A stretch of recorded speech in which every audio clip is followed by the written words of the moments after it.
everyone, and welcome to Scrap Saturdays. I hope you're all doing well. I have no idea what day this is. Is this a Friday? I'm going to take a wild guess. I'm such a good girl. I'm so behaved. I'm trying. It's so hard. I'm so tired. I need a raise. Who do I speak to about getting a raise and doing 4 videos a week? I'm just kidding. No, really, it's tiring. But I'm still on it. Yay! Hopefully soon, because I think this is close to Christmas time. Hopefully by the time this video goes up, I already have like my Felicity Jane Christmas stuff, and that I'm digging into some Christmas stuff because I need a little bit of a change. I need to like stop for a little bit with the hip kits and the summer photos and then kind of go back into that in January. So I don't know. I'm just saying. So don't hold me accountable to something I don't know what I'm talking about, because right now it's like the beginning of November or something like that. So yeah, this is such a fun layout. Such a fun layout. I got a hexagon punch from Michael's with my 55% off coupon, and this is the first time I've ever used it. I love it. It's a little bit hard to punch with. I don't know if my punch is not good.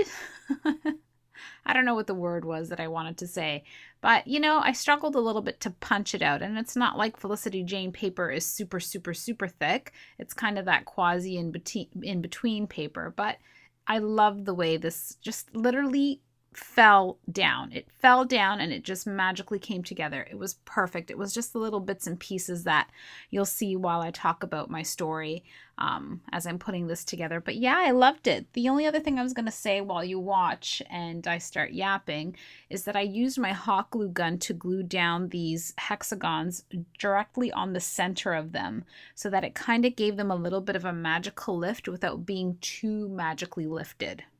Yeah? Did that make sense?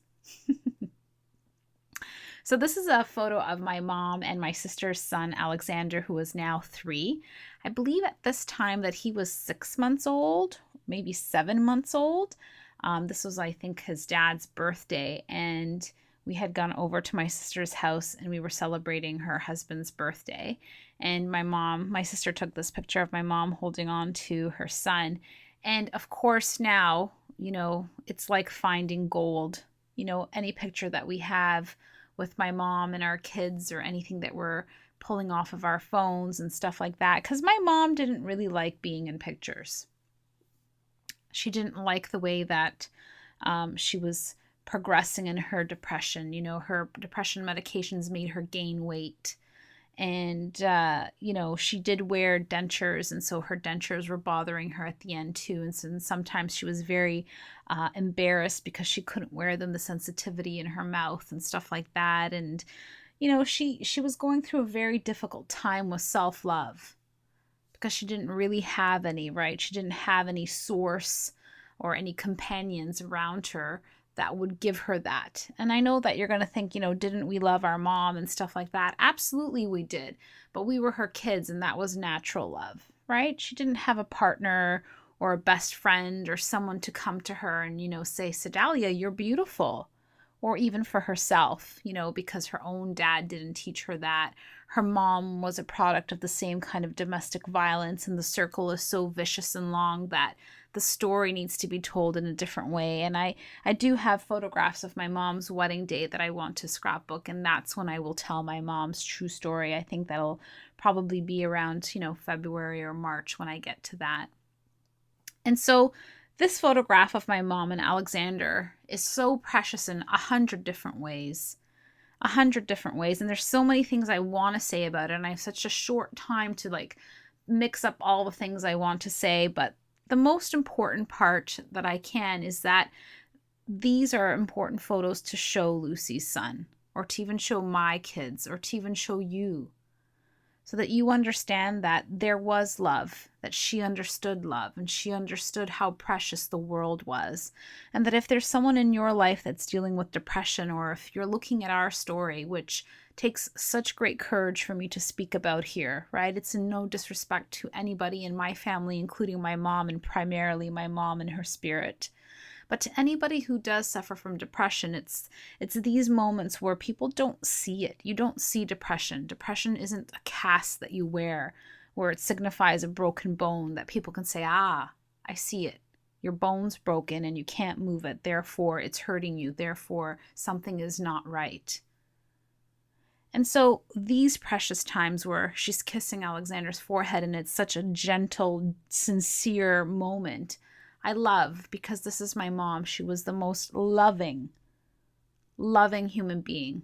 And there's only truth in that statement. My mom is pure, pure love. And I love photographs. And so I come back to that because I have to digress from my mom's story, because her story will be told at a different time with different words and different images. And I love photographs because I don't have any of these.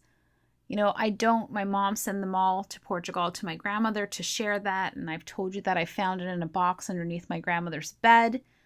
But these pictures, right? Any photographs, you must take photographs of yourself with your children, with your grandchildren, with your kids, with your neighbors, with your best friend. I don't care who it is. I don't care how you're feeling. Turn it into black and white if you don't like what it looks like, because it softens the photo. But please, please take pictures. Please be that annoying person with a camera and photograph other people and other people's babies and other people's family members together. Because I can tell you, part of the healing journey now are these photographs. Part of what we can, come back to and remind ourselves that everything wasn't just horrible, because that's what stands out like a sore thumb with all the questions of why and how can this happen and what. When these photographs surface, we can come back and say, yes, there was love. Yes, there was gentleness and tenderness and kindness. And yes, my mom was happy to be with her grandchildren. Absolutely. There were moments. That's why I love the title. There were moments. Remember moments. Right? You remember that your grandma, your Aval, loved you so much. Alexander, she loved you so much. Absolutely. But she forgot what it was like to love herself. She didn't know that she was worthy of so much more. So much more. And so every time I tell you to practice taking pictures with your partners, with your children, yes, it's wonderful that you yourself hold the camera and that you're capturing memories. I get it. I love it. But you must be in these photographs too. You must. It's essential. It's vital. I'm going to be using the word vital a lot. I've been using it a lot, right? It's vital. It's not only vital to yourself so that you can accept the way you look, so that you can embrace the way that photographs turn out, because that's part of it too. I know it's scary. I get it. Remember, I get it. I know. Sometimes photographs don't translate exactly how we look like in person. Sometimes we look better in photographs. Some people are very photogenic, and sometimes we don't look that great in photographs. We look better in person. And those are truths. Those are realities, right? Let's not be fake about it. Let's not pretend that everything's just going to be so perfect that you're going to walk around with a camera and you're going to love every single picture you take. No, you're not. But you're going to get used to it because it's a practice of. That's right. We're practicing. Self-love is a practice. Self-love is another form of what we do on Scrapbooking Day. Yeah, it is. That made no sense, but it does, and you know it because you're following me, you're watching me, you're ready for this, then you must be ready for more. The only message I've ever said, I remember I had a viewer who just started following me, and thank you to all of my new subscribers. Thank you so much, guys, and welcome, and thank you to everyone who's been there from the start. And when they started watching, they were binge watching my videos, and it forced me to watch myself maybe 2-3 years ago. And I was so proud that I still continue with the same message. I always told you, start with one photo. Grab that one photo that speaks to you. Take it. Put it down. Take your paper, cut up your paper, make your story come alive. Make it come alive. That's what we do here. We are storytellers. We are story healers, and we are practicing self-love together. I'm not alone in this. I'm not. And I know that my mom's story, unfortunately, isn't the only story like that out there. And I have the courage to tell her story because her story is my story. And although I cannot save my mom, I can save myself. I can save you. We can save each other. We can translate even more love to our children. We can break cycles. And we can remember beautiful moments together. Beautiful moments together. I love it. I love how clean this is. I love that it doesn't even, when I look at this layout, it doesn't even feel like a Monica layout. And I love that. I love that the Felicity Jane kits allow me to express and explore a different side of myself. And I'm so enjoying this, guys. I am so enjoying this. I hope that you are all inspired. Be inspired. Be inspired to make time for self-love today. Get in front of the camera. Take pictures with your loved ones because we don't know what tomorrow brings.